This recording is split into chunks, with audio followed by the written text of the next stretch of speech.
Hey there, thanks for tuning into Deck Bricks. I'm Chris, and I got my hands on the brand new LEGO Ninjago January 2026 Arc Dragon of Life. This dragon is set to have a major story role in Ninjago Dragons Rising Season 4, and it was really cool getting a chance to play around with this set over at Fan Media Days back in September, an event where we all flew out to Billund, Denmark, home of LEGO, and got a chance to see some brand new LEGO sets. This is a pretty interesting one, and honestly, it's not my favorite Ninjago dragon. I feel like it's maybe a step above the previous large-scale dragon that they just did, which you can probably see over there, the Arc Dragon of Focus, but I will say for better or for worse, those two dragons are very, very similar. And I didn't love the Arc Dragon of Focus, but while this is a little better, I definitely do feel like there are some shortcomings that I really wanted to express in this early review, but also share what I like about the dragon, the color scheme, the idea behind it, where unlike a lot of the other Lloyd dragons, it's very nature focused, which I think is super cool. And of course, take a look at those incredible brand new 2026 minifigs. And so let's jump into my early review of the Arc Dragon of Life right now.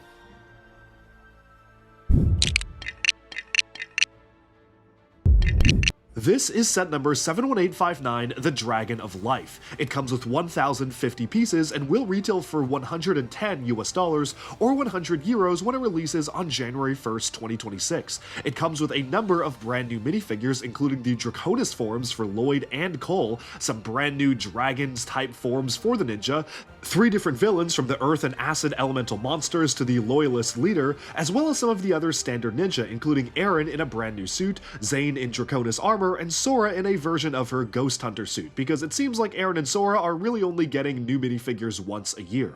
The main build of the set is the Arc Dragon of Life, not the Source Dragon as was previously rumored, although it does come with a little bit of a side build to represent some nature, which is non-canon. There is the Sword of Fire in there, but that is just supposed to be decorative, and I did confirm that with the set designers, as well as a build for the Earth Monster.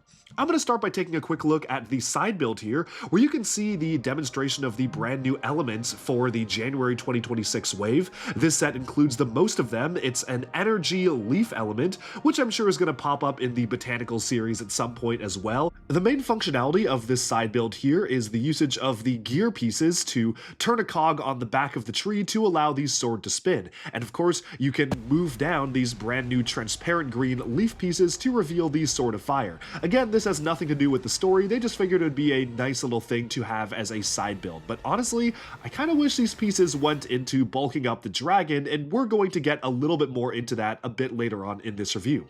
Still, it is a nice little side build, and I do actually really like the small shrine in stone on the side of it. I think that's a really clever upside down design.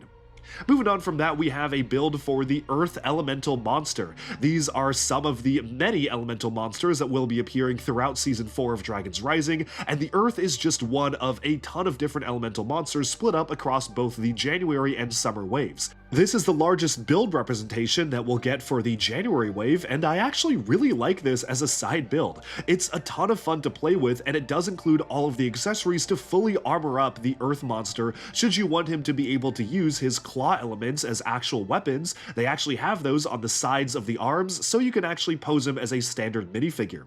I think that this is a really nice evolution of some of these standard mech builds that we've seen from Ninjago, or even from stuff like Nexo Knights back in the day. Of course, it's reusing a lot of those same elements, but of course in a much more earth and elemental form that feels a bit more organic compared to some of the other robotic mechs.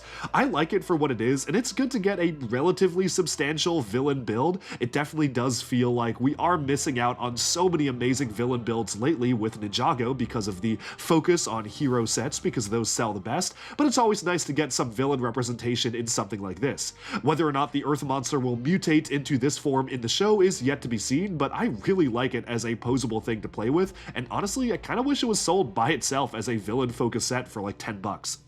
Moving on though, it's time to take a closer look at the dragon itself, and I'm gonna be honest, This was a set that I was really excited for when I first heard rumors that we were getting some sort of Dragon of Life, and even when the sketch first came out, I remember a sketch of this leaked, I was super hyped because the one thing I love about this dragon is that it is unlike any of the other Lloyd-themed dragons we've gotten in the past. Whereas those have been more focused on traditional fantasy-inspired dragons, this one is very much focused around nature. You can see the wings are literally made out of leaves. You have rock stone for the back legs, you have all sorts of vines creeping and crawling all over the dragon's body, and it truly feels like a nature-oriented dragon, the likes of which we've never really seen from LEGO before.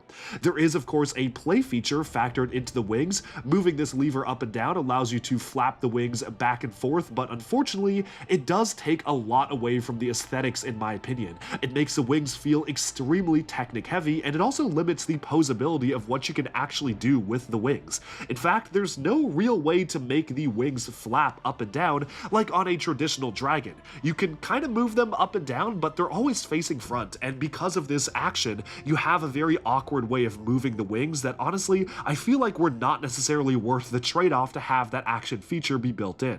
One of my favorite things to do with every LEGO dragon is to try and put them in a realistic flying position, and this is really the best I could do. Splay them out too far and it kind of just looks like it's spreading its wings outwards to intimidate, but if you keep them too far down, the wings are just tucked away to the side. There isn't really a smooth flying position for a dragon like this, which I feel like is a pretty big miss. It feels very awkward to have the wings just out kind of horizontally like that, and there's no easy way to actually move it around.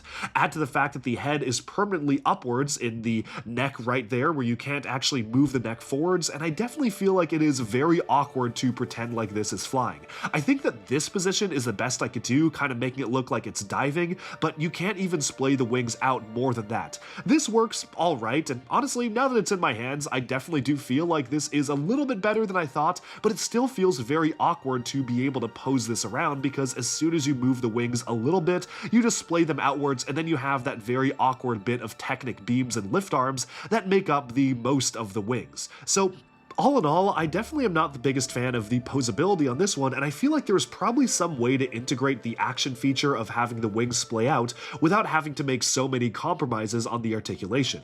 That being said, I still do really like the overall color scheme of this build, and I think the color scheme is carrying the build a lot. The browns for the wood of the tree trunk, plus the greens and the tan for the chest just work so well all together, and I really like the print on the head as well. It's a really nice and intricate nature-styled print that I feel works perfectly for a build like this. The gold claws do feel a little out of place. I kind of wish that they were some other color, like maybe gray for the rock, or even brown for the tree bark, but I understand every Ninjago dragon does have to have a little bit of gold in there, so they do have that factored in. It is a little bit awkward to pose the legs though. As you can see, there's kind of two different ways you can rest the front legs, and I don't really know which way it's supposed to go, but other than that, it is definitely still a very nice aesthetic for the build. And especially going over to the tail here, you can really see the way that the prints work, and the stickers for the scales on the side of the tail really do add a lot to the texture of the build. The head is actually one of the parts about the dragon that I really like. I feel like aesthetically speaking, the head is pretty much perfect. The brick-built jaw works really well here, and I think it is helped a lot by the leaves on the side of it, kind of adding in some little richness and depth to the way the jaw works. But then you get to the neck, and I feel like the neck is a little bit awkwardly placed. The entire thing is mounted on a ratchet joint, so you can kind of only just turn it side to side and up and down very awkwardly. I would have preferred if it was on a ball joint, or even just mounted at a slightly more forward angle, because as it is right now, this dragon really feels like it looks pretty good standing up and almost like it's addressing some characters standing in front of it, but as soon as you try to get it into any other dynamic poses, it just really doesn't work. And you can see me struggling to try and make the wings actually articulate in a certain way because of the limitations of the way they're mounted on the ratchet joints there. I definitely do feel like this could have used just a few more iterations in the design room, because the bones of a really good dragon are here. I just wish that we were to be able to get something like, say, the Source Dragon of Motion, but in this really inspired color scheme and direction for the build, which I feel like is such a cool idea with a nature-focused dragon, which, again, I keep saying in this review, it's really carried by the design of the nature aesthetic, but I definitely feel like the dragon leaves a lot to be desired in terms of the posability and the way that it looks in action. It certainly, as I said in the intro, reminds me of the Arc Dragon of Focus, which I guess that makes sense because they're both Arc Dragons, but a lot of the cons of that build are reflected here as well. I'm gonna have to wait and play around with this one even more to really solidify my thoughts, but honestly, after getting a chance to play with it in hand for this review, I'm definitely not super impressed, and I really wish that this just was a one level above what it is right now. Just cleaning up some of the aesthetics to allow it to be posed a little bit more, maybe changing around the way the wings work, and just changing the Technic lift arms being so obvious and exposed in the build would have gone a massive way to make me like this build a lot more. But as it is right now, I definitely feel like this is one of the weaker Ninjago dragon sets we've gotten recently. It's not quite as bad as the Source Dragon of Focus.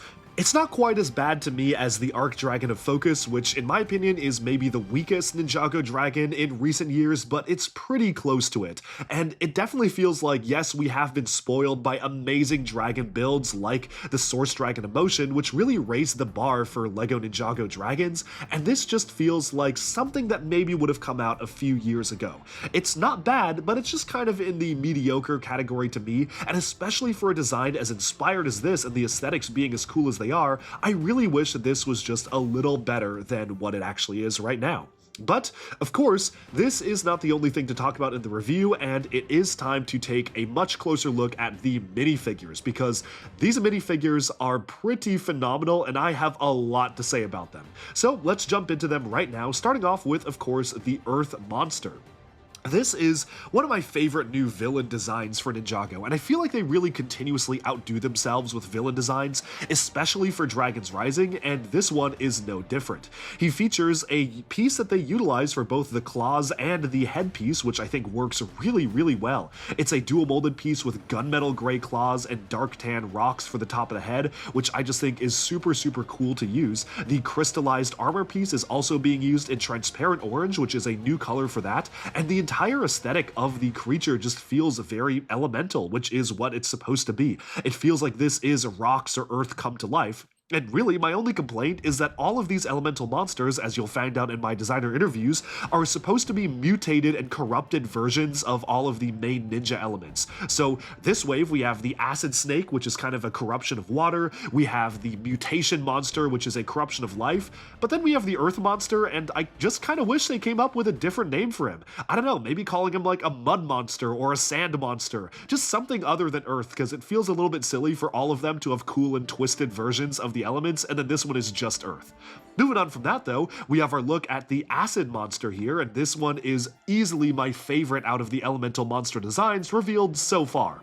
It's reusing the classic LEGO serpentine tail, but of course this one is sporting a brand new dual molded headpiece in transparent green and purple. I like that you can kind of move the head around a little bit as well, and that is such a cool headpiece. Just having this in hand is one of the most unique headpieces ever, and it really does sell the fact that this is an acid elemental monster. You kind of get the feeling that there's these balls or pockets of acid inside the head, which just work really well for its design.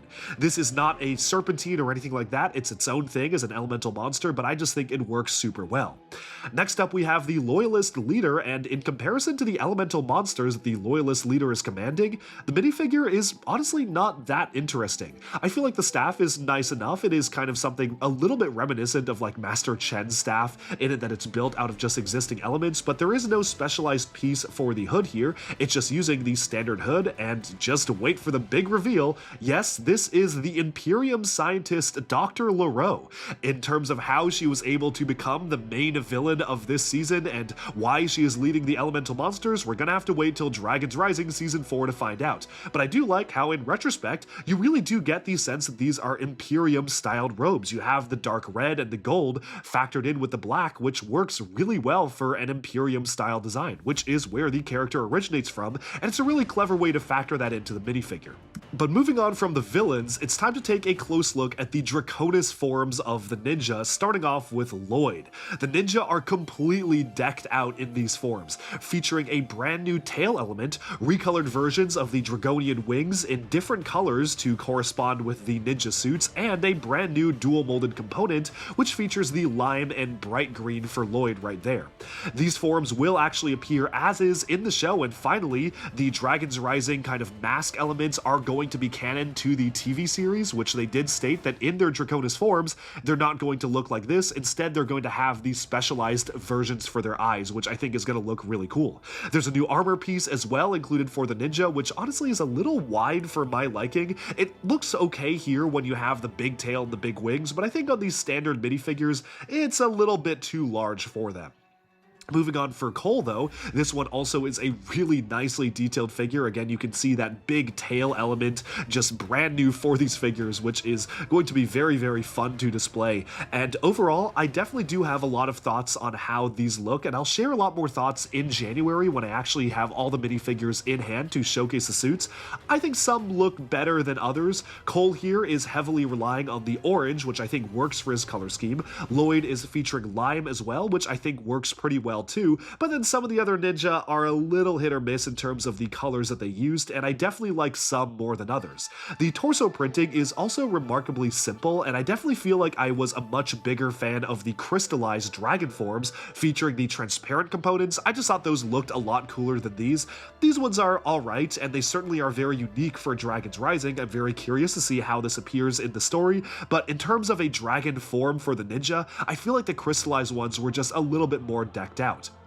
Moving on though to the standard suits, we have a brand new suit for Eren here, and this one is going to be a really interesting one. He is now factoring dark blue more heavily into his color scheme, which is quite interesting because I feel like dark blue has always been more of a Sora color, but Eren's color scheme seems to just kind of flop around based on whatever arc he's in at the moment, so I guess that works okay, given that the dragon in blue is somewhat associated to Ryu, which it kind of looks like he has on his torso there. Of course, you do have the Eren symbol on the legs, and I do like that we're getting a brand new suit for the character. I like how all of Eren's suits feel very, very different as well compared to the standard mainline ninja suits, but I will say the dark blue is throwing me off just a little bit. It's cool to have that be factored so heavily into the costume, but I don't know if it suits him that well. Moving from there, we have Zane in his Draconis armor. This is just the standard minifigure of Zane without all of the extra dragon stuff added on. Of course, the Draconis form version of Zane comes in a different set, and this is what I mean by the armor piece just feeling a little bit too wide when you put it on one of these standard ninja minifigures. I almost kind of wish he didn't have the armor piece at all and he just kind of looked like this with the mask on, or had a different type of armor piece being used for the non-Draconis form. While it's cool to get a new armor piece included for minifigures like these, it just feels a bit awkward when they don't have the big dragon wings to back it up. And then finally, we have Sora. Sora here is utilizing just the modified version of her Ghost Hunter suit. This is pretty much identical to the one that she wore, except this time she has the tournament armor on her minifigure. It's an alright version of the suit, but again, there's no new pieces, just feeling a little bit different in the way it's been set up. And then, finally, we have our last look at this set. This is the Arc Dragon of Life, and the big question is this worth the money that you pay? And honestly, I feel like on paper, this set is worth $110, and for once, the problem I have with this set isn't really the value. I think the value is actually okay. I more have issues with just the way that it is built, and how I feel like there is so much potential in making an Arc Dragon of Life with this amazing color scheme. The green, the brown, the gray, it just works so well, but then you have a lot of awkward building techniques like the lift arms and the way the wings articulate and the way the neck articulates that I feel hold this set back from its full potential. I feel like this is a set that if I were to get a second copy of, I would love to try to modify it and just make it into a bit more of a dynamic, articulatable, and solid build, because the bones of a really good dragon idea are there. This has the potential to be a really solid build, and I'm sure in the show, even from what I've already seen from season 4 of the show so far, it looks really, really good. But in terms of the LEGO set build, those Technic lift arms are just really throwing me off. And yes, you could keep the wings closed and kind of hide them, but then the wings kind of look like they're tucked away. There isn't really an easy way to do it, and then you have the side build, which I think is cool enough as a side build itself, but I just wish that if you had that extra parts budget,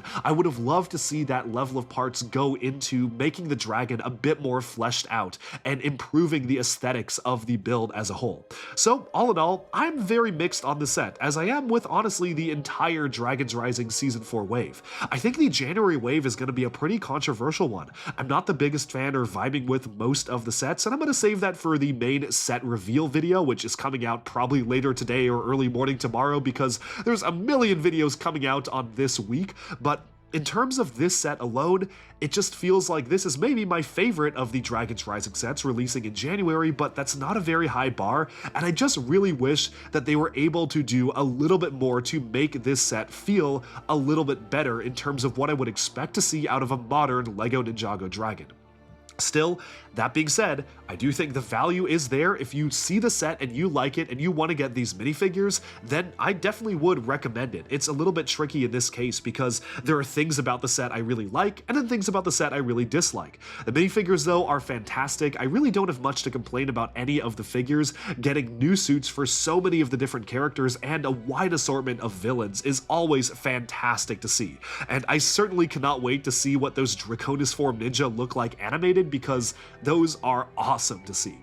Overall, that sums up my thoughts on the Arc Dragon of Life, set number 71859. Let me know in the comments, am I being too harsh on this set? Do you agree with me or disagree with how this set is built? And what do you think? Are you going to be picking this up when it releases on January 1st, 2026? That's all for now. Thank you so much for watching, and be sure to like and subscribe for even more LEGO news, reviews, discussion, and analyses coming your way very soon. Thanks, and bye for now.